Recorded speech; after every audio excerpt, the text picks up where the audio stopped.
नमस्कार दोस्तों, उम्मीद करता हूं आप सभी बिल्कुल ठीक होंगे। आज की इस खास क्लास को देखने के लिए आप सभी बिल्कुल तैयार होंगे। जो इतने ऐसे छात्र हैं जो क्लास में आ चुके हैं, आप सभी का बहुत बहुत स्वागत है। फटाफट से मुझे बता दीजिए जो जो बच्चे क्लास के अंदर आ चुके हैं, सो दैट कि मुझे पता चल पाए कि ये कोई आम क्लास नहीं है, इसमें आने वाले छात्र कोई आम छात्र नहीं है, क्योंकि अब होने वाला है भौकाल, और वो भी पूरे ताबड़तोड़ तरीके से। तो जो भी बच्चे क्लास के अंदर आ चुके हैं फटाफट से मुझे बता देंगे, जिससे कि मैं जान पाऊं कि हाँ जी, आने वाला कोई भी छात्र कोई मामूली छात्र नहीं है। क्लास में जो बच्चे आए हैं एकदम आर पार के बच्चे हैं। जो बच्चे क्लास के अंतर्गत आके बोल रहे हैं जय श्री राम, आप सभी को जय श्री राम। और अयोध्या में श्री राम जी के दर्शन आप बहुत शीघ्र ही प्राप्त करें। अपना दरोगा बनने के बाद, आप अपने कांस्टेबल बनने के बाद, आप अपनी होमगार्ड बनने के बाद, आप अपनी सरकारी नौकरी लेने के बाद, इंस्पेक्टर बनने के बाद अब बहुत जल्दी ही प्राप्त करें उनके दर्शन को। ओम नमः पार्वती पते हर हर महादेव। क्लास को स्टार्ट करते हैं। मुझे बता दीजिए कोई दिक्कत वगैरह तो नहीं है। क्लास के अंदर जो छात्र वर्तमान में जुड़े हैं, आप सभी का बहुत बहुत स्वागत है। अब यहां पर जो क्लास होने वाली है, हमेशा की तरह आज की क्लास भी धमाकेदार होगी। ये जो है बच्चे, ये आपका ही अपना चैनल है, और आपके ही अपने चैनल पे आपको एक प्लेलिस्ट देखने को मिलती है जो कंप्लीट यूपी जीके प्लेलिस्ट है। अब इस कंप्लीट यूपी जीके प्लेलिस्ट में अगर आप देखते हैं तो ये आपकी 7वें नंबर की क्लास है। इससे पहले 6 क्लासेस आपकी हो चुकी हैं। अब मैंने बताया था कि हम ज्योग्राफी को पढ़ने वाले हैं, यानी उत्तर प्रदेश की ज्योग्राफी आज पूरी होने वाली है, इसके बारे में डिस्कशन करने वाले हैं। ठीक है, चलिए सर, आप तो हमेशा यहीं मिलोगे, मैं हमेशा आपको यहीं मिलूंगा, निश्चित तौर पर अनंत काल तक मैं आपको यहीं दिखूंगा। ठीक है, चलिए आगे बढ़ते हैं बगैर किसी परेशानी के। बैकग्राउंड को वाइट कर लेते हैं एक बार। चलिए यहां पे बातों को थोड़ा सा समझेंगे आप, कि मैंने आपको बताया था कि मैं आपको यहां पढ़ाने वाला हूं यूपी जीके के बारे में। मैं आपको पढ़ाने वाला हूं यूपी जीके, जो अब यहां पर आप देखने वाले हैं यूपी जीके। ठीक है, उत्तर प्रदेश की जनरल नॉलेज के बारे में हम डिस्कशन करने वाले हैं। अच्छा, यहाँ पे कई बार डिस्कशन में मैंने आपको बताया था, जैसे आज तो पार्ट 7 है, इसकी इंडेक्सिंग में मैं आपको बता चुका हूं। हालांकि मैं दोबारा से एक बार बताता हूं, आज तो है पार्ट 7, 7वें नंबर का पार्ट है। लगभग 20 पार्ट होंगे तब जाके ये पूरी प्लेलिस्ट पूरी होगी। ठीक है, चलो बहुत ध्यानपूर्वक यहाँ पर समझना कि क्या क्या बातें अब यहाँ पर होंगी। देखो, यूपी जीके का जो हम पढ़ते हैं तो इसमें बहुत सारी चीजें आपको देखने को मिलती हैं। मैं बताना शुरू करता हूं। देखो, यूपी जीके को जब आप पढ़ेंगे तो जैसे इसके अंतर्गत सबसे पहले मैंने इसका पॉलिटिकल जो आउटलुक है वो मैंने कवर कराया। पॉलिटिकल आउटलुक मैंने यहाँ पर कवर कराया आपका। पॉलिटिकल आउटलुक मैंने इसका कवर कराया। ठीक है, इसका मैंने पॉलिटिकल आउटलुक कवर कराया। उसके बाद समझिए कि मैंने आपको बताया उत्तर प्रदेश स्टेट के बारे में, मेजर अपॉइंटमेंट वगैरह के बारे में डिस्कशन किया था। पॉलिटिकल आउटलुक मैंने बताया, यानी इसकी राजनीति के बारे में बताया था। ठीक है, अगर मैं यहीं से देखता हूं प्लेलिस्ट को, तो पहली वीडियो में मैंने इसकी राजनीति के बारे में डिस्कशन किया था। आगे चलकर एंशिएंट इंडिया शुरू की, देन मिडाइवल इंडिया, देन 2 हिस्सों में मॉडर्न इंडिया कवर की, और फिर मैंने ज्योग्राफी को स्टार्ट किया था। आज मैं प्रत्येक राज्य की ज्योग्राफी के बारे में डिस्कशन करने वाला हूं। ठीक है, चलो सर एक तरफ से टॉपिक वाइज कराओ भैया। अगर थोड़ी भी बुद्धि का प्रयोग तुमने करा होता विनय कुमार सिंह बाबू, तो मैंने हर एक चीज को टॉपिक वाइज करा रखा है। हाँ, बस मैं ये नहीं कर सकता कि थंबनेल के ऊपर बार बार यही चीज लिखते रहूं कि इसमें आज ये कर दिया, इसमें आज वो कर दिया, ये कर दिया, ये कर दूंगे, ये कर दोगे, धुआंधार चीर फाड़, ये सब चीजें लिख नहीं पाता। ठीक है तो समझिए, इसके बाद मैं आपको हिस्ट्री पूरी करा चुका हूं, इसका उत्तर प्रदेश का इतिहास पूरा करा चुका हूं, जो यूपी से संबंधित ऐतिहासिक चीजें हैं वो पूरी हो चुकी हैं। इसके बाद आपको मैंने यहाँ पे पढ़ाना शुरू किया था यूपी की ज्योग्राफी। यूपी की ज्योग्राफी के बारे में मैंने पढ़ाना शुरू किया। तो यूपी की भूगोल, यूपी की ज्योग्राफी 3 खंडों में बंटती है। यूपी की ज्योग्राफी आपकी बंटती है 3 पार्ट्स के अंदर, आपको ये देखने को मिल जाती है। और ये 3 पार्ट्स किस तरीके से डिवाइडेड है बताना मैं आपको शुरू करता हूं। सर, यूपी के ये जो 3 पार्ट्स हैं ये किस तरीके से डिवाइड होते हैं, थोड़ा इसके बारे में डिस्कशन ले लेते हैं। सर, पहला जो यूपी के भूगोल का हिस्सा होता है, इसके अंदर होता है उत्तर प्रदेश का विस्तार आपको देखने को मिलता है। विस्तार यानी एक्सपेंशन आपको देखने को मिलता है, उत्तर प्रदेश का एक्सपेंशन, अर्थात यहां विस्तार आपको देखने को मिलता है। दूसरा आपको यहां देखने को मिलता है उत्तर प्रदेश के अंदर क्लाइमेट वगैरह कई सारी तरीके की चीजें आपको देखने को मिल जाती हैं, उसके बारे में अभी आपको समझना होगा।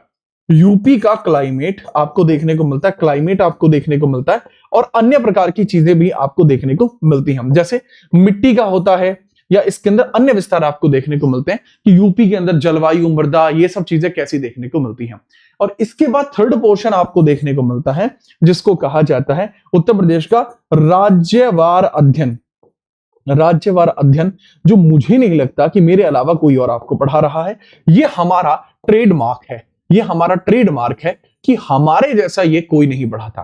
ठीक है, मेरे जैसा ऐसा कोई नहीं पढ़ाता जो यूपी के डिस्ट्रिक्ट्स को इस लेवल पे डिस्क्राइब करा के बता दे। ठीक है, चलिए, जैसे कृष्णा जी नाम के एक बच्चे कह रहे हैं कि एक शिक्षक का नाम लेके कह रहे हैं कि वो अच्छा पढ़ाते हैं। कमाल की बात है, वो मेरे ही नोट से पढ़ाते हैं। यही तो बात है। चलिए, अब अभी तक आपने देखा उस तरीके की चीजें, अब आप मेरे ऑफिशियल नोट्स देखेंगे जिसके बारे में आज हम चर्चा करने वाले हैं। अगर आप तैयार हैं तो एक बार क्लास को लाइक करके आगे बढ़ेंगे ताकि माहौल पूरा खिंच के रहे। ठीक है, चलिए, सर आपसे मिलने के लिए क्या करना होगा, मन में आप अच्छे से मुझे याद कर लीजिए, मैं आपको प्रकट हो जाऊंगा। ठीक है, छोटी मोटी बात थोड़ी है। अब मेरी बात को समझिएगा, हम राज्यवार अध्ययन करने वाले हैं। मतलब इसका मतलब क्या हुआ, उत्तर प्रदेश के प्रत्येक डिस्ट्रिक्ट के बारे में, उत्तर प्रदेश के प्रत्येक डिस्ट्रिक्ट का अध्ययन अब यहां पर होगा। प्रत्येक डिस्ट्रिक्ट के बारे में हम यहां पर पढ़ने वाले हैं।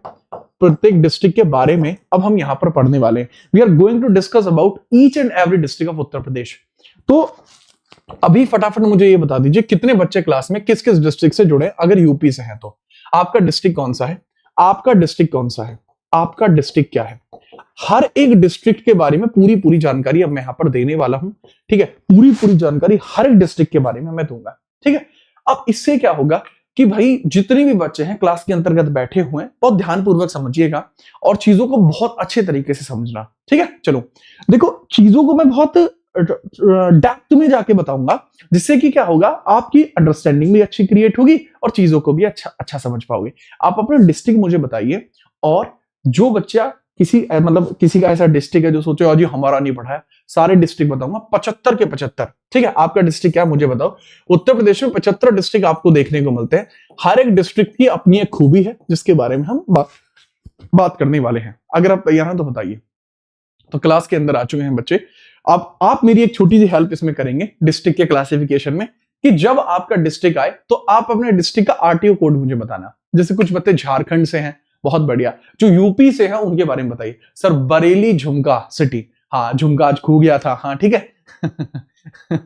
चलिए, तो काफी सारे बच्चे आए हैं। ओके, तो फतेहाबाद है, बुलंदशहर है। तो सबसे पहले हम स्टार्टिंग करते हैं उत्तर प्रदेश की राजधानी लखनऊ से स्टार्टिंग करते हैं। लखनऊ से स्टार्टिंग करते हैं उत्तर प्रदेश, यानी यूपी 32 से स्टार्टिंग करते हैं और इसके बारे में हम बात करेंगे। ठीक है, चलो स्टार्टिंग करते हैं। आरटीओ 32 लखनऊ से हम बात करते हैं। इसके बारे में थोड़ा सा देखिए चीजों को अच्छे प्रकार से। तो ये है भाई आपका लखनऊ, ये आपका लखनऊ देखने को मिलता है। ठीक है, कौन देखने को मिलता है सर जी, ये सबसे पहले ही मैंने आपको लखनऊ के बारे में बता दिया कि भैया ये आपको देखने को मिलता है लखनऊ। ठीक है, यूपी के बदमाश जिले आजमगढ़ से। कमाल की बात है मैं मेरठ से हूं, तो आप बदमाश जैसी चीजों का प्रयोग मेरे आगे ना करें। ठीक है, अब यहाँ पे देखेंगे आप किसके बारे में, यहाँ पे हम बात कर रहे हैं लखनऊ के बारे में बात कर रहे हैं। ठीक है, अब इस तरीके के सवाल आते हैं, बिल्कुल आते हैं। आप यूपी से हैं, आप हर एक के बारे में बात करना। ठीक है सर, अब 76वां डिस्ट्रिक्ट बन रहा है, बना तो नहीं है, होने के लिए तो मैं भी बहुत जल्दी ही बहुत अलग चीजें करने वाला हूं। बनने के लिए तो आप भी कल दरोगा बनोगे। क्या आप बने हो? अभी नहीं बने हो तो तब तक नहीं बनोगे, सैलरी थोड़ी मिल जाएगी। तो जब तक यूपी का आपका 76वां डिस्ट्रिक्ट बन नहीं जाएगा तब तक हम मानेंगे कैसे ना बाबू, इसके बारे में समझिएगा। ठीक है, चलिए देखो, अब यहां समझना सर, इसको कर लेंगे तो यूपी जी के कहीं से पढ़ने की तो जरूरत नहीं है। अगर आप इसको पढ़ लोगे आप खुद एक शिक्षक बन जाओगे, आप यूपी जी के पढ़ाने लगोगे। एग्जाम्पल के तौर पे आपको बहुत लोग अब दिखने वाले हैं। जय योगी बाबा उत्तर प्रदेश की राजधानी लखनऊ से शुरुआत करते हैं। पहले इसके ज्योग्राफिकल एक्सटिंक्ट के बारे में बात करते हैं। लखनऊ के उत्तर में सीतापुर जिला है। लखनऊ के नॉर्थ में जाता हूं तो सीतापुर डिस्ट्रिक्ट आपको देखने को मिलता है। हरदोई डिस्ट्रिक्ट जो है वेस्ट की तरफ है। वेस्ट की तरफ अगर हम जाते हैं उत्तर प्रदेश में तो हरदोई देखने को मिलता है। बाराबंकी जो है वो ईस्ट की तरफ है, बिल्कुल देखने को मिलता है, ईस्ट की तरफ आपको बाराबंकी है। और लखनऊ के साउथ में आपको जो देखने को मिलता है वो रायबरेली आपको देखने को मिल जाता है। इसके अलावा आपकी अगर हम बात करते हैं इसकी जो लोकेशन होती है, वेस्ट साउथ में उन्नाव देखने को मिलता है, वेस्ट साउथ में उन्नाव भी देखने को मिल जाता है। जो इनसे घिरा हुआ उत्तर प्रदेश का डिस्ट्रिक्ट आपको देखने को मिलता है, जो है लखनऊ। लखनऊ राजधानी भी है। अब एक बहुत ही प्यारा सा सवाल आप मुझे बताना, जिसके बारे में आप मुझे बताएंगे कि सर लखनऊ के बारे में अगर हम चर्चा करते हैं तो लखनऊ मतलब उत्तर प्रदेश की राजधानी कब बना था? उत्तर प्रदेश की राजधानी कब बना? उत्तर प्रदेश की राजधानी कब बना? उत्तर प्रदेश की राजधानी कब बना? तो बताइए इसके बारे में। उत्तर प्रदेश की राजधानी ये कब बना है? When Lucknow became the capital of Uttar Pradesh. When Lucknow became the capital of Uttar Pradesh, यह उत्तर प्रदेश की राजधानी लखनऊ कब बनता है? तो आप सीधे तौर पर बताएंगे सर वो समय है बहुत पुराना, 1936 था जमाना जब उत्तर प्रदेश की राजधानी लखनऊ बन जाता है। तो करेक्ट आंसर है 1936। इसको नवाबों का शहर लखनऊ भी कहा जाता है। 1936 में यह उत्तर प्रदेश की राजधानी बना। लखनऊ का उपनाम है नवाबों का शहर। नवाबों का शहर इसको कहा जाता है। क्या कहते हैं? नवाबों का शहर लखनऊ। ठीक है। अच्छा याद रखना, लखनऊ के सारे फैक्ट क्लियर होंगे। अभी आप डेप्थ में समझना, आपको और सारी चीजें क्लियर होंगी, धीरे धीरे चीजें क्लियर होंगी। 1921, भाई मुझे तो 36 का पता है। ठीक है, 1921 कैसे? 36 का पता है। इत्र की नगरी कन्नौज यूपी 74। आगे हम बात करते, लीजिए। लखनऊ की स्थापना 1775 में अवध के नवाब आसफ उद्दौला के द्वारा की गई थी। आसफ उद्दौला ने ही लखनऊ की फाउंडेशन की है। दूसरा, 1935 से प्रेजेंट तक लखनऊ सर्व करता है फुल टाइम कैपिटल। 21 से 35 तक अवध की राजधानी रहा था और उसके बाद यह यूपी की राजधानी रहा 1935 से। 1935 में खाली डिक्लेयर किया गया था, राजधानी 1936 में ही बना है। लखनऊ का एंशियंट नाम यह लक्ष्मणपुरी था। लखनऊ का प्राचीन नाम क्या है? लक्ष्मणपुरी था। क्या बात आपको पता थी? सर लुलु मॉल यहीं पर है। आगे लुलु मॉल, कीटाणु मॉल, ठीक है, और आपका बिच्छू मॉल, ये सब के बारे में बताऊंगा। ठीक है, चलो ठीक है। तो बिंदास भाई फटाफट इसके बारे में बताना। देखो अगर मैंने यहां पे आपको पूछा तो इसके बारे में भी आपको पता होगा कि लखनऊ जो है यह 1775 में फाउंड होता है। किसके द्वारा? नवाब आसफ उद्दौला ऑफ अवध के द्वारा। आसफ उद्दौला आपको देखने को मिलते हैं कहां से? अवध के आपको देखने को मिलते हैं। इन्हीं के द्वारा स्थापना की जाती है। किसकी? लखनऊ की स्थापना इन्हीं के द्वारा हुई है। क्लियर है? चलो 1935 होगा बच्चे, मैंने बता तो दिया 1935 में डिक्लेयर होता है, तभी से फुल टाइम कैपिटल के तौर पर देखने को मिल जाती है। ऑप्शन के ऊपर भी डिपेंडेंसी रहती है। मेजरली 1936 एक बार ऑप्शन सही हुआ था। ठीक है, याद रखिएगा बिना परेशानी के। इसके बारे में थोड़ी थोड़ी चीजें याद रखेंगे। ठीक है, अगला सवाल ये रहा। It is also known as city of Nawab. इसको नवाबों का शहर भी कहते हैं। ठीक है, इसको नवाबों का शहर, बागों का शहर, गोल्डन सिटी और अवध के नाम से भी जाना जाता है। ठीक है। अच्छा अगर मैं आपसे पूछूं गोल्डन सिटी ऑफ उत्तर प्रदेश कौन सी है, तो बुद्धि में एक बात याद रखना कि golden city of Uttar Pradesh Lucknow को ही कहा जाएगा। तो गोल्डन सिटी आपको क्या देखने को मिलती है? गोल्डन सिटी आपको लखनऊ ही देखने को मिलती है। मेजर टूरिस्ट डेस्टिनेशन, लखनऊ के अंदर मेजर चीजें आपको क्या देखने को मिलती हैं? बहुत बढ़िया सवाल है। अगर मैं बात करूं, लखनऊ का बड़ा इमाम बाड़ा 1786 में निर्मित हुआ था और कमाल की बात है इसको निर्मित किसके द्वारा किया गया था? सर इसको आसफ उद्दौला ने ही बनवाया था। यह आसफ उद्दौला के द्वारा ही बनवाया गया। आसफ उद्दौला ने ही इसको बनवाया है। मॉडर्न हिस्ट्री जो बच्चा मुझसे पढ़ा होगा, तो जब मैं अवध पढ़ाता हूं तभी बताता हूं। ठीक है, चलिए तो याद रखना। अगला है कि छोटा इमाम बाड़ा का निर्माण ये 1837 में हुआ है। ये during the era of Britishers आपको देखने को मिलती है। यहां भी छोटे छोटे नवाब आपको देखने को मिलते हैं, परंतु इतने ज्यादा जरूरी नवाब नहीं है। ठीक है, याद रखना बड़ा इमाम बाड़ा आसफ उद्दौला के द्वारा बनाया गया है। इसके बारे में थोड़ा सा आप याद रखेंगे। ठीक है, याद रखेंगे, कोई दिक्कत है? नहीं सर।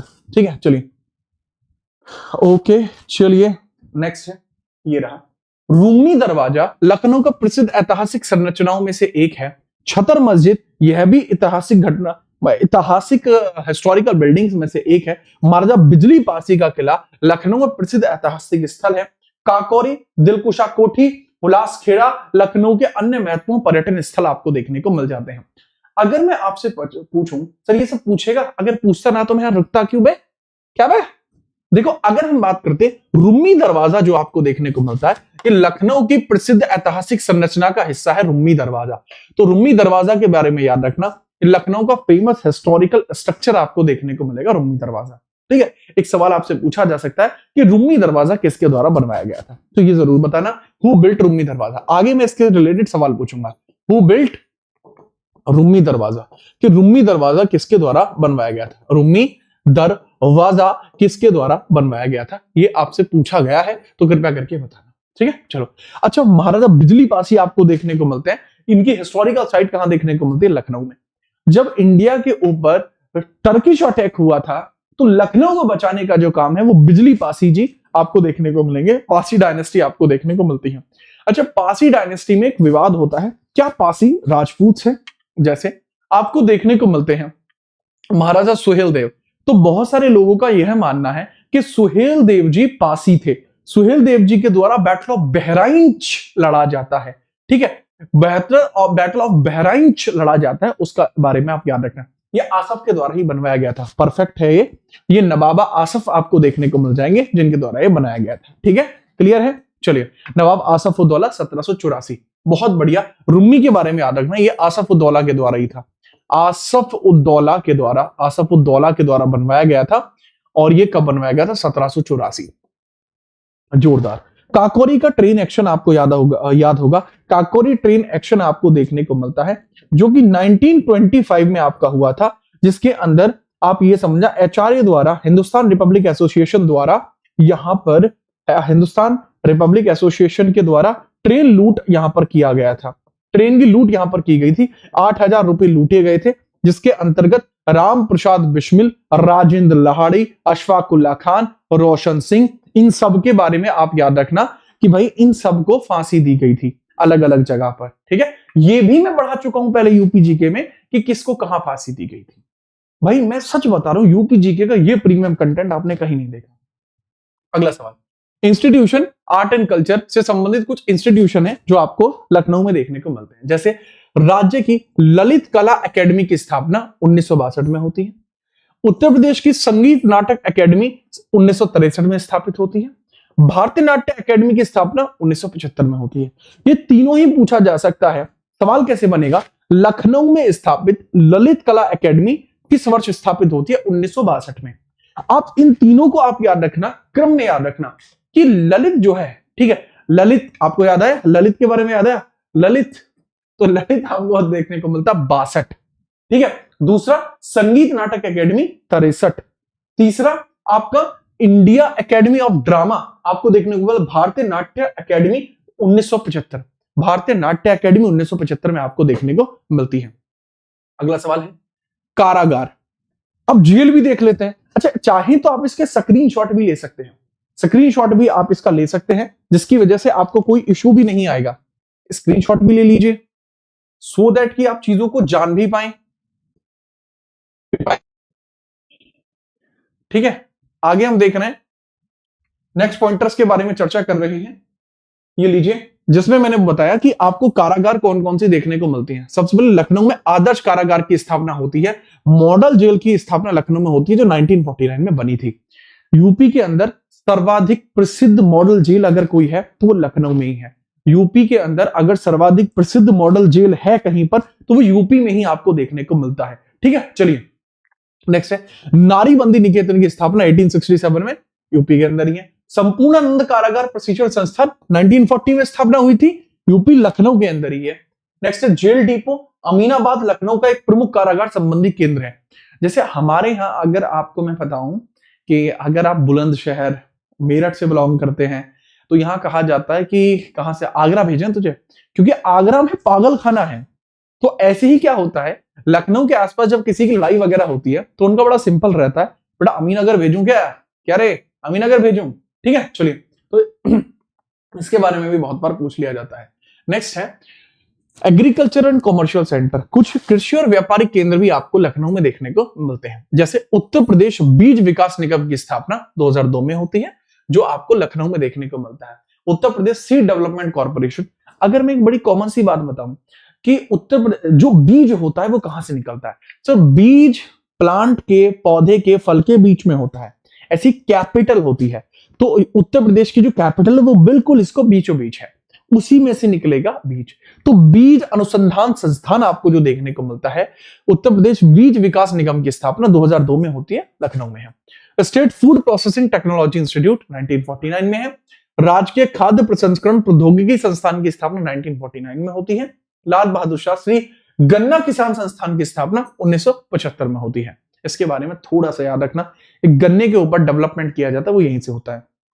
जो बच्चे कह रहे हैं मेरा स्पेशल बैच आना था, स्पेशल बैच आज आना था लेकिन किन्हीं कारणों से नहीं आया, आपको जल्दी ही वो लॉन्च किया जाएगा। ठीक है, आगे हम बात करते हैं। अगला सवाल ये रहा, द एग्रो प्रोसेसिंग जोन एक important agro industrial area Lucknow के अंदर आपको देखने को मिलता है। एग्रो प्रोसेसिंग जोन जो आपको देखने को मिलता है लखनऊ में स्थित एक महत्वपूर्ण कृषि औद्योगिक केंद्र भी है।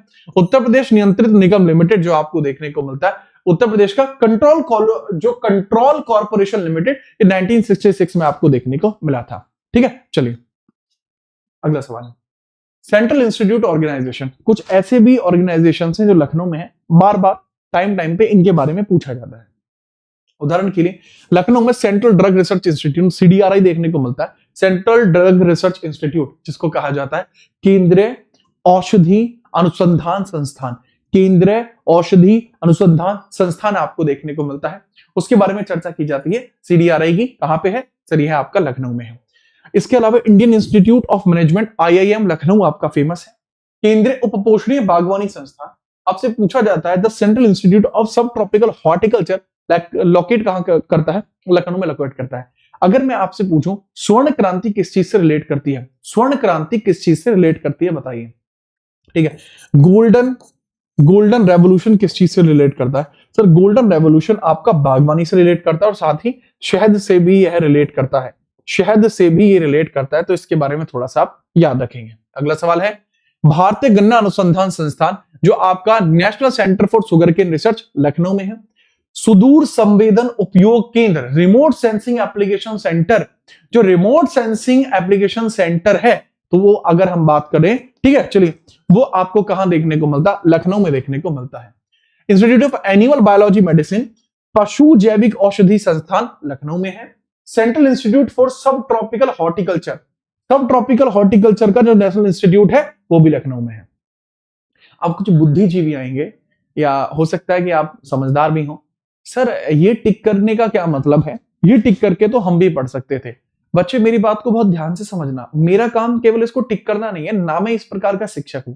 अभी जो मैं ये चीज कर रहा हूं, आप में से हो सकता है कोई बच्चा मुझसे अच्छा टिक कर दे इस पे, क्योंकि यह मेरी स्पेशलिटी नहीं है। This is not my speciality.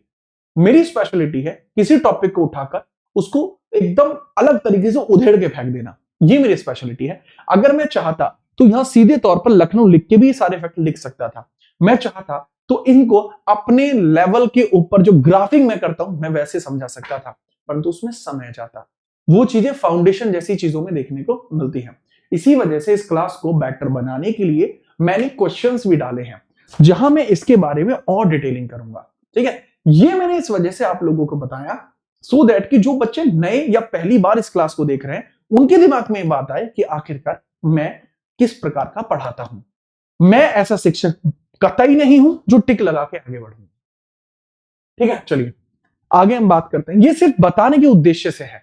National botanical garden Lucknow का प्रसिद्ध वनस्पति उद्यान है। एक नेशनल बोटेनिकल गार्डन है जो कि लखनऊ में आपको देखने को मिलता है। ठीक है, चलिए नेक्स्ट हम बात करते हैं बीरबल साहनी इंस्टीट्यूट ऑफ पॉलियोबॉटनी, जो आपको देखने को मिलता है Birbal Sahni institute of palaeobotany. आपको जो पैलियोबॉटनी किस चीज से संबंधित है, ये सवाल बढ़िया है सर। पैलियोबॉटनी बोला जाता है किससे सर, ये वनस्पति जीवाश्म से संबंधित है। वनस्पति जीवाश्म से यह रिलेटेड आपको देखने को मिलता है। वनस्पति जीवाश्म आपको क्या देखने को मिलता है, वनस्पति जीवाश्म आपका क्या है सर? वनस्पति जीवाश्म के बारे में समझना, किसी प्लांट को दबे जब बहुत लंबा समय हो जाता है तो उसका फॉसिल बन जाता है, वही वनस्पति जीवाश्म कहलाता है। तो फॉसिल प्लांट्स के बारे में ही पूछा जा रहा है। एक ऐसा इंस्टीट्यूट है जो उनकी स्टडी के लिए जाना जाता है। नेक्स्ट है national bureau of fish genetic resource. ये कहां लोकेट करता है, लखनऊ में है। ये किस चीज का है sir, national bureau of fish genetic resource. जो फिश जेनेटिक्स से रिलेटेड बातें होती हैं वो भी आपको देखने को मिलती है लखनऊ के अंदर ही। ठीक है, नेक्स्ट है Uttar Pradesh forensic science institute, वर्तमान में निर्माणाधीन है तो यहां पर चल रहा है। यूपी का फॉरेंसिक डिपार्टमेंट यहां पे खुलने वाला है, आप याद रखना। यार डॉक्टर सालू के किधर के रहे, ये लखनऊ के हैं। ठीक है, चलिए बहुत बढ़िया। तो ठीक है, एक बच्चे पूछा तो दादा ऐसा पढ़ा काहे रहे हैं, ऐसा इस कारण से पढ़ाना पड़ रहा कि भैया कि इसके अंदर थोड़े सवालों की संख्या थोड़ी ज्यादा रखे, तब बानी तुम्हें समझ आत रहा। खुल के खेलूं या मीटर खींचू, अभी खुल के खेलो दाऊ, अनुज भाई। नेक्स्ट है special places, park, cities and centre. Lohia park Lucknow में प्रसिद्ध है, एग्रो पार्क प्रसिद्ध है, एशिया का प्रथम डीएनए बैंक लखनऊ में है। ये करंट अफेयर में भी आया था कि एशिया का पहला डीएनए जो बैंक देखने को मिलता है वो कहां पे, लखनऊ में है। कहां, लखनऊ में। लखनऊ में आपको थैला बैंक भी पहला देखने को मिला था, पहला थैला बैंक वो भी लखनऊ में ही था। ठीक है, याद रखेंगे इंपोर्टेंटली, बहुत बढ़िया। अगला सवाल, पहला जैविक फर्स्ट बायोटेक्नोलॉजी पार्क कहां पर है, लखनऊ में है। Lulu mall largest shopping market in Uttar Pradesh.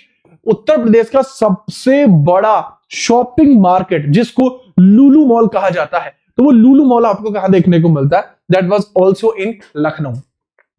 IT city Lucknow में विकासाधीन है। रीजनल साइंस सिटी देश की तीसरी साइंस सिटी है। ये रीजनल तौर पर रीजनल साइंस सिटी तो पहली है, लेकिन देश की अगर हम बात करते हैं तीसरी साइंस सिटी आपको देखने को मिल रही है। इसके बारे में भी याद रखना, ठीक है, याद रखेंगे। That is all in Lucknow. ये प्रत्येक चीज आपको लखनऊ में ही आपको देखने को मिलती है। अभी लखनऊ में बहुत सारी चीजें आपको देखने को मिलेंगी, तब जाके हम आगे बढ़ेंगे अगले रायबरेली की तरफ। ठीक है, चलो अगला, ज्ञानेश्वर मिश्रा पार्क सबसे बड़ा लार्जेस्ट पार्क है एशिया का। ज्ञानेश्वर मिश्रा पार्क कहां पर है, लखनऊ में है। Kashiram green eco park Lucknow का प्रमुख पर्यावरण पार्क है, काशीराम पार्क में है। सम्राट अशोक मैदान फेमस पार्क है। AI city, magnet city, arrow city Lucknow के अंदर काम चल रहा है। जो चीजें निर्माणाधीन हो उनको लिखने की जरूरत नहीं है, निर्माणाधीन को छोड़ते चलना। यूनिवर्सिटी ऑफ मेडिकल कॉलेज या टेक्निकल इंस्टीट्यूट कौन कौन से हैं, डॉक्टर भीमराव अंबेडकर यूनिवर्सिटी 1996 से एक सेंट्रल यूनिवर्सिटी यहीं पर है। लखनऊ यूनिवर्सिटी प्रमुख उच्च संस्थान यहीं पर है। डॉक्टर राम मनोहर लोहिया जो लॉ यूनिवर्सिटी है वो कहां पे, लखनऊ के अंदर है। ये तो आपने सुना होगा। देखो यार, मैं इतनी छोटी से छोटी बारीक से बारीक डिटेल भी यूपी के लखनऊ के बारे में उठा के लेके आया हूं ताकि आपके सामने फेंक के मार दूं। ठीक है, चलिए, ठीक है, चलिए चलिए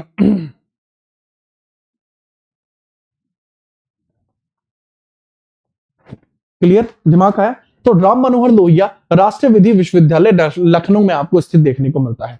ठीक है, चलिए आगे बढ़ते हैं। अगला सवाल ये रहा, Sanjay Gandhi post graduate institute of medical science, SGPGI इसको बोला जाता है। संजय गांधी पीजीआई आपको देखने को मिलता है, लखनऊ में है। इसके अलावा किंग जॉर्ज मेडिकल यूनिवर्सिटी ये आपका लखनऊ में है। अब्दुल कलाम टेक्निकल यूनिवर्सिटी लखनऊ के अंदर है। ठीक है, अब्दुल कलाम AKTU आपको देखने को मिलती है। शकुंतला मिश्रा रिहैब आपको यूनिवर्सिटी देखने को मिलती है, 2008 में बनी थी, लखनऊ में है। ठीक है, चलिए सर पहले पूर्वांचल करा दीजिए, रुक जा।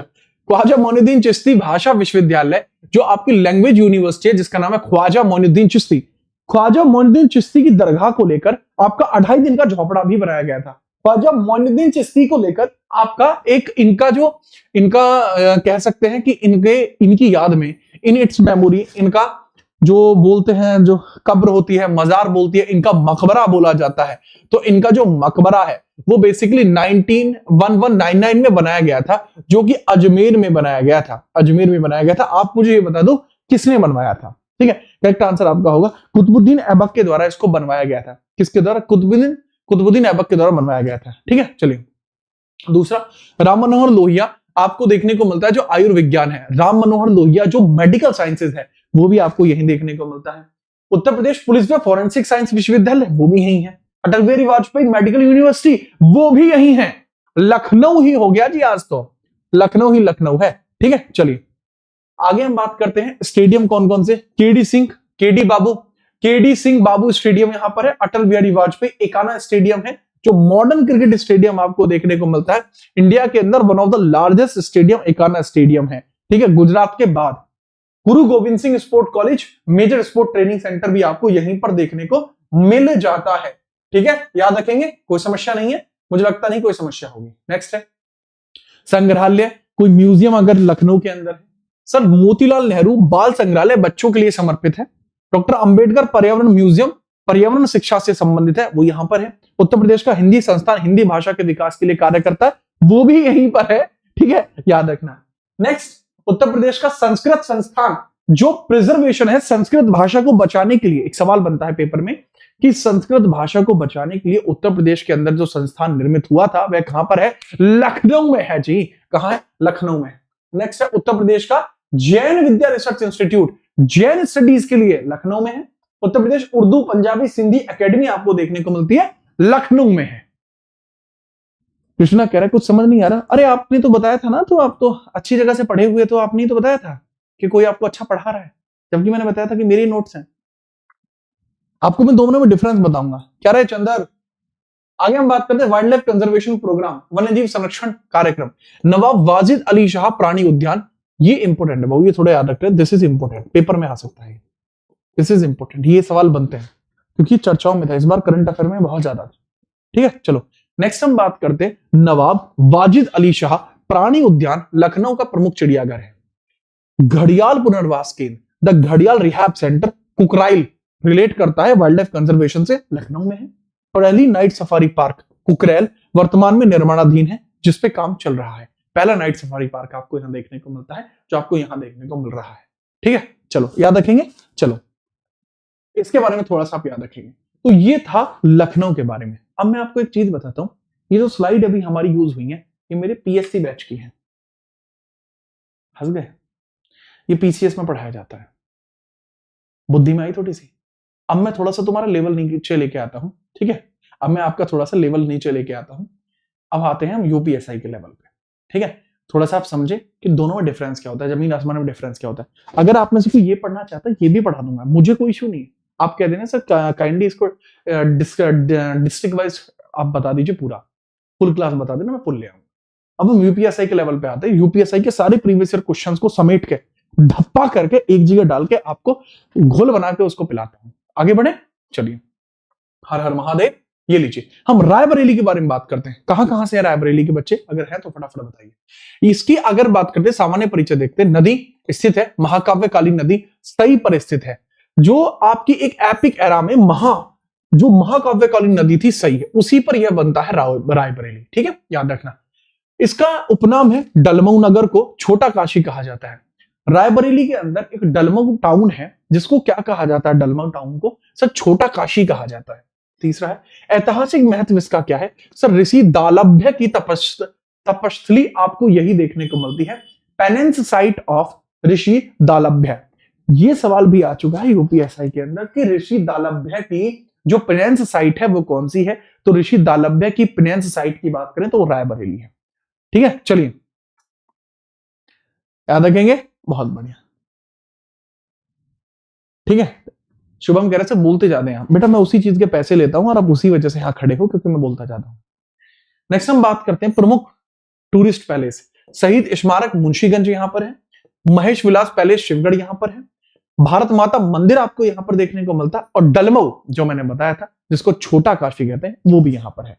ठीक है, तो इसके बारे में भी थोड़ा सा आप याद रखेंगे, कोई समस्या यहां पर भी नहीं है। आगे प्रमुख औद्योगिक इकाइयों की बात करूं, Indian Telephone Industry, Birla cement Unnao, Bhavani paper mill Amethi. ठीक है, National Thermal Power Corporation Unchahar में आपको देखने को मिलता है, मसाला पार्क फतेहपुर में देखने को मिलता है, रेल कोच कारखाना आपको यहां देखने को मिलता है, और पहाड़िया खालखाना जो प्रतापगढ़ में प्रस्तावित आपको देखने को मिलता है। इसके आसपास के क्षेत्र के अंदर डेवलप्ड एरिया आपको देखने को मिल रहे हैं, डेवलप्ड एरिया आपको देखने को मिल रहा है। ये स्लाइड यहां से हटेगी। नेक्स्ट हम बात करते हैं कौन कौन सी यूनिवर्सिटी देखने को मिलती है। रायबरेली के अंदर कौन कौन सी यूनिवर्सिटी देखने को मिलती है? ठीक है, चलिए। NIFT national institute for fashion technology Raebareli में है। नाई पर national institute of pharmaceutical education research Raebareli में। एम्स काम चल रहा है। Institute of driving and traffic research, यह आपके प्रदेश का पहला है, रायबरेली में।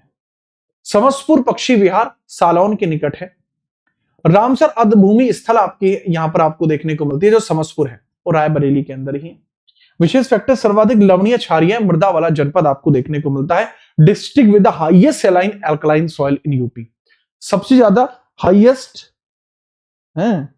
ओ देखा, अब एक बच्चा कह रहा है सर आप बोलते ज्यादा हो। भाई ज्यादा बोलने से अगर आपके पास चाय आ जाए तो कौन नहीं बोलना चाहेगा, वो भी क्लासिक चाय।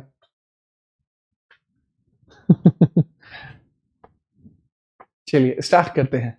सर गन्ने का जूस बड़ा गिलास 20 रुपए, बहुत बढ़िया। आगे हम बात करते हैं अगला। ठीक है, आपका रायबरेली के बारे में आपने देख लिया। रिश्तेदारों के ग्रुप में शेयर कर दूं दाऊ वीडियो। अब क्या होगा, वीडियो शेयर कर दी रिश्तेदारों के ग्रुप में, अब तुम में और रिश्तेदारों में केड़ा घुसा बचेगा। ठीक है, चलिए अगला सवाल। अब हम बात करते हैं हरदोई के बारे में। हरदोई, यार हरदोई का तगड़ा हिसाब किताब है। हरदोई के बारे में मैं आपको बता दूं, इसका तगड़ा हिसाब किताब है। इसका जो पुराना नाम है वो हरिद्रोही है। हरदोई के अंदर जो लोग रहते हैं ये वो रहते हैं जो अथीस्ट प्रकार के माने जाते थे। रायबरेली से भी बच्चे हमारी क्लास के अंदर हैं। देखो अगर मैं बात बताऊं हरदोई के अंतर्गत, अगर मैं बात बताऊं तो हरदोई में आपको कौन कौन पर्सन देखने को मिलते हैं। सर हरदोई के अंदर माना जाता है कि वो लोग रहते थे जो भगवान की पूजा नहीं करते थे, वो हरिद्रोही कहलाते थे। तो इसका एंशियंट नाम अगर पूछे या नाम पूछे कि जो नाम वैदिक एज में रहा है वो रहा है हरिद्रोही। हरिद्रोही देखने को मिल जाता है, यही नाम है हरिद्रोही। यानी जो हरि भगवान, भगवान हरि को द्रोह करते हो, देशद्रोह करते हो, ऐसे हरिद्रोह करते हो, वही हरदोई के अंदर हरिद्रोही आपको देखने को मिलते हैं। एक ऐतिहासिक घटना यहां पर आपको देखने को मिलती है। बिलग्राम का बैटल 1540 में शेरशाह और हुमायूं के मध्य हुआ था। शेरशाह इस बैटल को जीतता है और इसी के बाद इसने सूर्य वंश की नींव रखी थी। इसी के बाद इसने सूर्य वंश की नींव रखी। इसी के बाद इसने क्या करा था, सूर्य वंश की इसने नींव रखी थी। सूर्य वंश की नींव इसने रखी थी, तभी इसके लिए फेमस चीज रखी थी। ठीक है, तो है कोई बच्चा, ठीक है कोई बच्चा हरदोई से, हरिद्रोही है ये लोग, समझे? ठीक है, याद रखिए। नेक्स्ट है विक्टोरिया हॉल, संकट हरण मंदिर, नवाब दिलेर खान का मकबरा, डहर लेक आपको देखने को मिलती है, सांडी पक्षी विहार। सैंडी पक्षी विहार 3 किलोमीटर स्क्वायर का है, 1990 में बना था। रामसर साइट भी आपको देखने को मिलती है, सांडी पक्षी विहार एक रामसर साइट भी देखने को मिलती है। प्रमुख मेला बोरिया घाट मेला आपको यहीं देखने को मिलता है। कौन सा? बोरिया घाट मेला आपको यहीं पर देखने को मिलता है। ठीक है, चलिए क्लियर है, बहुत बढ़िया, समझ में आई बात, बुद्धि में आई थोड़ी बहुत बात। एक बच्चा पूछ रहा क्या ये क्लास रोज होती है, क्या तुम रोज आते हो? नेक्स्ट हम आगे बढ़ते हैं। नेक्स्ट हम देखते हैं हरदोई के बारे में ही। राजा टोडरमल सर्वे एंड भूलेख प्रशिक्षण संस्थान यहीं पर है। राजा टोडरमल, याद है अकबर का जो आपका फाइनेंस मिनिस्टर था, टोडू, यहीं पर है। Webley Scott British gun factory यहीं पर है। साइंस पार्क संडीला यहीं पर है। सैंडी जो है आपका सैंडी देखने को मिलता है, सैंडी जिसको बोला जाता है बर्ड सेंचुरी यहीं पर है, और संडीला भी आपका यहीं पर है। राजकीय एलोपैथिक मेडिकल कॉलेज यहीं पर है। विधानसभा क्षेत्र असेंबली कॉन्स्टिट्यूएंसीज अगर बात करें तो 8 आपको देखने को मिलती हैं। स्वायपुर, शाहाबाद, हरदोई, गोपऊ, जो आपको सांडी, बिलग्राम, मवल्ला, संडीला, बौमऊ, ये आपके जो प्रोपोज्ड पार्क है, ये आपके प्रोपोज्ड पार्क आपको देखने को मिल रहा है। टेक्सटाइल पार्कों की बात यहां पर इतनी ज्यादा नहीं की गई है। बात करूं कृषि विशेषता, एग्रीकल्चर स्पेशलिटी की बात करूं तो यहां पर हाईएस्ट मेज होती है, highest wheat production and area in Uttar Pradesh. सबसे ज्यादा गेहूं का सर्वाधिक उत्पादन और क्षेत्रफल यहीं पर आपको देखने को मिलता है हरदोई में। सबसे ज्यादा गेहूं यहां पर बोया जाता है। एक बच्चा कह रहा है सर किसी की फील्डिंग सेट करने की बात चल रही है, सर शुभम की फील्डिंग सेट कर दो। शुभम तो गया, अब फील्डिंग सेट है शुभम की, शुभम नहीं बच पाएगा। क्या हुआ शुभम को? फील्डिंग सेट कर दी जाएगी शुभम की, ठीक है, याद रखेंगे, बहुत बढ़िया। आगे लीजिए अगला सवाल। सामान्य परिचय की बात करते हैं सीतापुर की। कोई ऐसा बच्चा है जो सीतापुर से वर्तमान में आपको यहां पर देखने को मिल रहा हो? सीतापुर के बारे में हम चर्चा करते हैं। किसके बारे में? सीतापुर के बारे में चर्चा करते हैं। सर झांसी के वहां, अरे झांसी भी आएगा, क्या बात कर रहे हो? उन्होंने भले ही आपको झांसा दिया हो पर मैं आपको झांसी जरूर लेके जाऊंगा। क्या बात कर रहे हो सर, आपसे पढ़ के बहुत अच्छा समझ में आता है, आपका बहुत बहुत आभार। ठीक है, अगर हम बात करते हैं इसका सामान्य परिचय, इसका फाउंड किया था सम्राट विक्रमादित्य ने, सीतापुर की स्थापना करी है। ये गोमती रिवर के किनारे है। और अगर हम बात करते हैं इसका महत्विक काम क्या है, 88,000 ऋषियों की तपोभूमि इसको कहा जाता है। कहा जाता है कि नैमिषारण्य जो त्रेता युग की पिलग्रिम साइट है, जो नैमिषारण्य आपको देखने को मिलता है वही सीतापुर है। इसका पुराना नाम नैमिषारण्य देखने को मिलता है, नैमिषारण्य देखने को मिलता है इसका पुराना नाम। दूसरा है राजा टोडरमल, अकबर के नवरत्नों में से एक थे। उनका जो जन्म है वो लहरपुर गांव में हुआ था, और लहरपुर आपको सीतापुर में ही देखने को मिलता है। ये छोटी छोटी बातें, चिरकुट चिरकुट सी बातें आपको यहीं देखने को मिलती है, ये आपको यहीं देखने को मिलती है। ठीक है, चलिए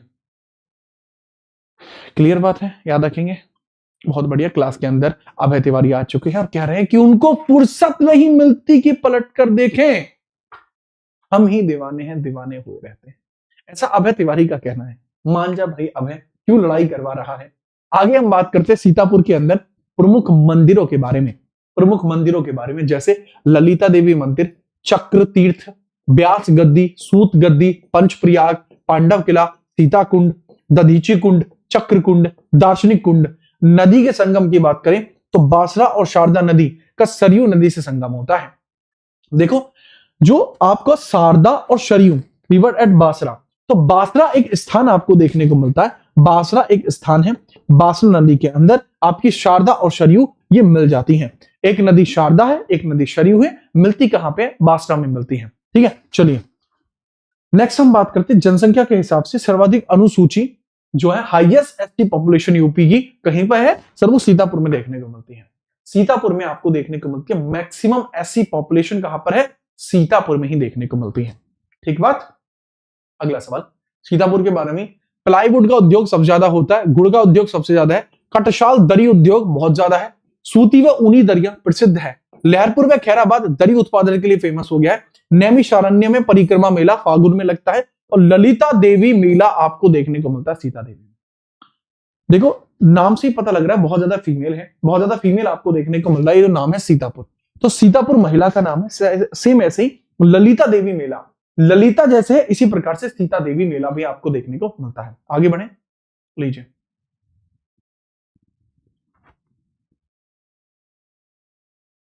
लिखिए सीतापुर के बारे में। रीजनल इंस्टीट्यूट फॉर जो है ऑफ्थेल्मोलॉजी, ऑफ्थेल्मोलॉजी आपको यही देखने को मिलती है। अब मुझे आप बताएंगे ऑफ्थेल्मोलॉजी आपको क्या कहलाती है, इसका काम क्या होता है बताइए। आचार्य नरेंद्र देव स्मृति पार्क, सर आचार्य नरेंद्र देव स्मृति पार्क आपको फॉरेस्ट की जानकारी के लिए होता है। नैमिषारण्य तीर्थ विकास परिषद मुख्यालय ये भी यहीं पर है। नरोत्तम दास जो सुदामा चरित्र लिखते हैं यहीं के हैं। नरेंद्र देव यहीं के हैं। कैप्टन मनोज पांडे जिनको परमवीर चक्र मिल चुका है वो भी यहीं के हैं। इनके बारे में दोनों याद रखना। ठीक है, चलिए ठीक बात है, चलो बहुत बढ़िया। तो थोड़ा सा इसके बारे में भी आप देख लीजिएगा जो चीजें मैंने आपको बताई हैं। अब ये बताना जरूर कि ऑफ्थेल्मोलॉजी क्या होती है, ऑफ्थेल्मोलॉजी क्या आपको देखने को मिलती है, फटाफट बताइए ऑफ्थेल्मोलॉजी। ठीक है, चलिए ठीक है, बहुत बढ़िया। ऑफ्थेल्मोलॉजी आपको देखने को मिलती है आई रिलेटेड जितनी भी बीमारियां होती हैं, आई रिलेटेड डिजीज के लिए देखने को मिलती है। ठीक है, अगला आपका डिस्ट्रिक्ट आपको देखने को मिलता है, अगला डिस्ट्रिक्ट आपको देखने को मिलता है लखीमपुर खीरी। अब जिससे पहले कि मैं लखीमपुर खीरी के बारे में बताऊं, जो आपको देखने को मिलता है नेपाल की सीमा पर, जिसका 7680 किलोमीटर स्क्वायर एरिया आपको देखने को मिलता है। उत्तर प्रदेश का सबसे बड़ा जिला आपको देखने को मिलता है गोला गोलकर्णनाथ, जनपद मुख्यालय से 35 किलोमीटर है। कान के अंदर के गोकर्णनाथ मंदिर का शिवलिंग है। इंदिरा मनोरंजन पार्क है। मेंढक मंदिर आपको देखने को मिलता है। इससे पहले कि मैं इसके बारे में आपको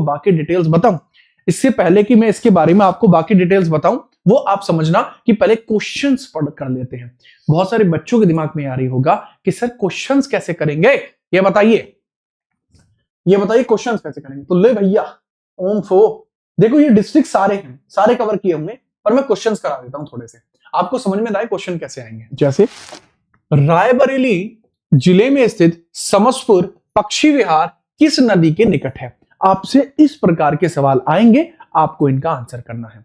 ठीक है, चलिए एक बच्चा कह रहा है सर क्या इतनी डीपली एग्जाम में आ सकता है। भैया मैं तो डीप ही पढ़ाता हूं, ठीक है, डीप ही पढ़ाता हूं। अगर आपको अभी भी यही पढ़ना है कि उत्तर प्रदेश की राजधानी लखनऊ है, बताओ, तो ये आपकी निजी समस्या है। सर हरियाणवी में एक बार बोल दो, लाडले मैं तो बोल दूंगा, पर बाकी बाल का के है उन्हें कौन समझाओगा। ईब तो मन ने भी ठीक तो नहीं आती भाई, सीखन लाग रहे हूं। ठीक है, चलो अगर हम बात करते हैं मेजरली सही नदी पे आपको देखने को मिलती है, सही नदी पे आपको देखने को मिलती है जो एंशिएंट रिवर आपको देखने को मिलती है, समसपुर पक्षी आपको सही रिवर पे देखने को मिल जाएगा। ठीक है, ओल्डेस्ट भी है साथ में। उत्तर प्रदेश में सर्वाधिक लवणीय क्षारीय मिट्टी आपको किस डिस्ट्रिक्ट में पाई जाती है। हाईएस्ट एल्कलाइन सॉइल आपको कहां देखने को मिल जाएगी, हाईएस्ट एल्कलाइन सॉइल आपको किस डिस्ट्रिक्ट की देखने को मिलती है, ऐसे सवाल आएंगे। ठीक है, किस डिस्ट्रिक्ट की आपको देखने को मिल जाएगी, इस प्रकार के सवाल आपके पेपर में आएंगे। अरे बताते कैसे नहीं हो लाडलो? सर स्पेशल बैच लूं या फिर स्पेशल सब्जेक्ट? अरे भाई स्पेशल बैच ले आप। यीशु श्रीवास्तव मेरा भाई, फटाफट बता दो इसमें। अब सवाल मैंने पूछा है इसके बारे में बताओ। तो करेक्ट आंसर होगा रायबरेली। ये आपको देखने को मिलती है उत्तर प्रदेश में। सर्वाधिक लवणीय मृदा आपको कहां देखने को मिलती है? भाई ये रायबरेली में ही तो थी।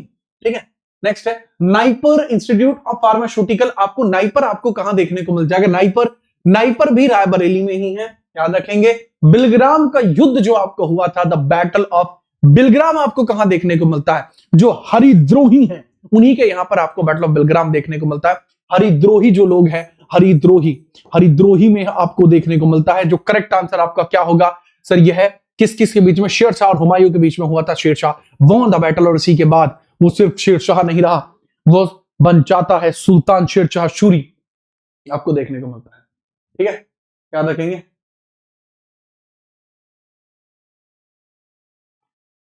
सर आप जिस तरह पढ़ा रहे हो एग्जामिनर कुछ भी पूछे इससे बाहर नहीं जाएगा, यही तो मेरा कॉन्सेप्ट है। ठीक है, आगे हम बात करते लीजिए। हरदोई जिले में सांडी पक्षी विहार की स्थापना आपको कब देखने को मिलती है? 1990 में इसकी स्थापना आपको देखने को मिल जाती है। ठीक है, अगला सवाल ये रहा, उत्तर प्रदेश के गेहूं का सर्वाधिक उत्पादन और क्षेत्रफल किस राज्य में आपको देखने को मिलता है?